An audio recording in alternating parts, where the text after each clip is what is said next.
अस्सलाम वालेकुम friends, welcome back to the channel crypto with Vishal with very very happy new year. मैं हूं आपकी होस्ट विशाल फातिमा। उम्मीद करती हूं कि आने वाला साल हम सब के लिए ढेरों खुशियां लाए। तो जल्दी से चलते हैं अपने फंडामेंटल्स की तरफ कि क्या कुछ इस वक्त इंपॉर्टेंट चल रहा है मार्केट में। तो जनाब, जो सबसे पहली अपडेट है, बहुत ही इंपॉर्टेंट अपडेट है। यूट्रस प्लेटफॉर्म के सोर्स बताते हैं कि एसईसी नेक्स्ट वीक ट्यूसडे या फिर वेडनेसडे को अपना डिसीजन इशूअर्स को नोटिफाई कर सकता है। मतलब एसईसी तमाम इशूअर्स को इन्फॉर्म कर सकता है कि वो अपना ईटीएफ लॉन्च करने के लिए क्लियर हैं या फिर नहीं। देखिए, मोस्टली एनालिस्ट यहाँ पर यही प्रिडिक्ट कर रहे हैं कि 90% चांसेस हैं ईटीएफ अप्रूवल के। और ये भी मैं आपको मेंशन कर दूं कि ये जो प्लेटफॉर्म है जिसके थ्रू ये अपडेट निकल कर आई है, इसे काफ़ी ज़्यादा ऑथेंटिकेटेड माना जाता है, काफ़ी ज़्यादा क्रेडिबिलिटी है इसकी। अब बीटीसी स्पॉट ईटीएफ को लेकर मजीद कुछ बहुत ही शॉकिंग अपडेट्स भी निकल कर सामने आई हैं। देखिए, 29 दिसंबर को, जिससे कि फाइनल डेट थी तमाम एप्लीकेंट्स के पास कि वो अपनी फाइनल अमेंडमेंट्स को जमा करवाएं एसईसी को, तो ब्लैक रॉक समेत दूसरे एप्लीकेंट्स की तरफ से फाइनल अमेंडमेंट्स जो थी वो एसईसी को जमा करवा दी गई। और ये सारी जो फाइलिंग थी ये एसईसी की रिक्वायरमेंट के अकॉर्डिंग कैश मॉडल थी। अब हुआ कुछ यूँ है कि ये जो फाइलिंग है ये शो करती है कि जो ब्लैक रॉक है, जो कि मेन एप्लीकेंट है, उसने जेपी मॉर्गन को as a lead authorise participant बताया है अपने बीटीसी स्पॉट ईटीएफ का। देखिए, ईटीएफ के लिए ना ऑथराइज पार्टिसिपेंट होना बहुत ही ज़रूरी है। तो जब एसईसी ने उनसे पूछा कि ऑथराइज पार्टिसिपेंट कौन है, तो उसमें ब्लैक रॉक ने जेपी मॉर्गन को अपना ऑथराइज पार्टिसिपेंट बताया। इसके अलावा दूसरा नाम है जेन स्ट्रीट का। फाइलिंग ये भी शो करती है कि इन्वेस्टो गैलेक्सी ने भी जेपी मॉर्गन को ऑथराइज पार्टिसिपेंट शो किया है। तो जेपी मॉर्गन ने तो अभी रिसेंटली ही डिसंबर 6 को 2023 में ही स्टेटमेंट दी है कि अगर वो गवर्नमेंट में होते तो बिटकॉइन को शट डाउन कर देते।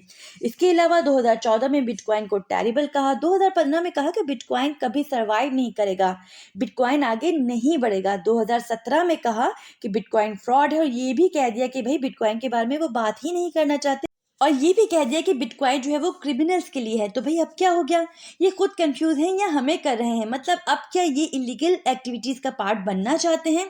देखिए, ये सब कुछ बहुत ही फनी होता है कि किस तरह से बड़ी बड़ी कंपनीज क्रिप्टो को बुरा भला कहती हैं और सीक्रेटली इसे ओन भी करती हैं।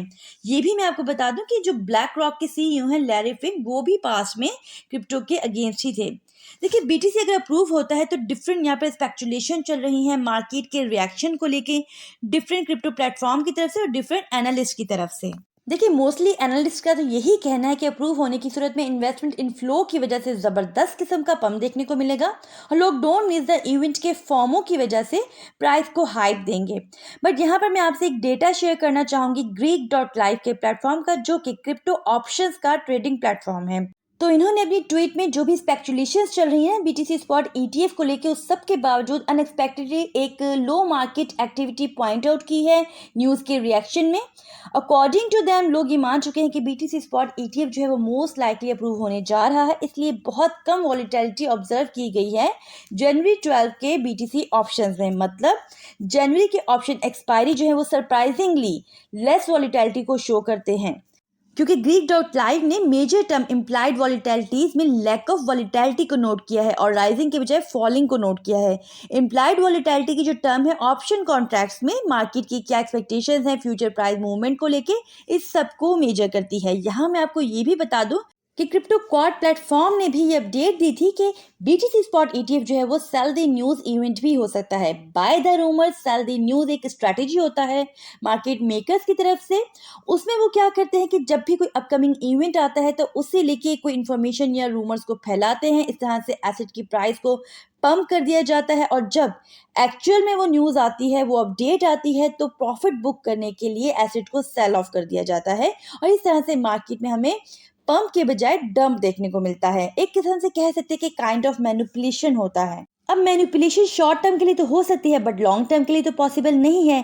देखिए, बीटीसी स्पॉट ईटीएफ अगर अप्रूव हो जाता है तो ये बहुत बड़ी अपडेट है, क्योंकि ईटीएफ मतलब एक्सचेंज ट्रेडेड फंड, जो कि स्टॉक मार्केट में ट्रेड होता है।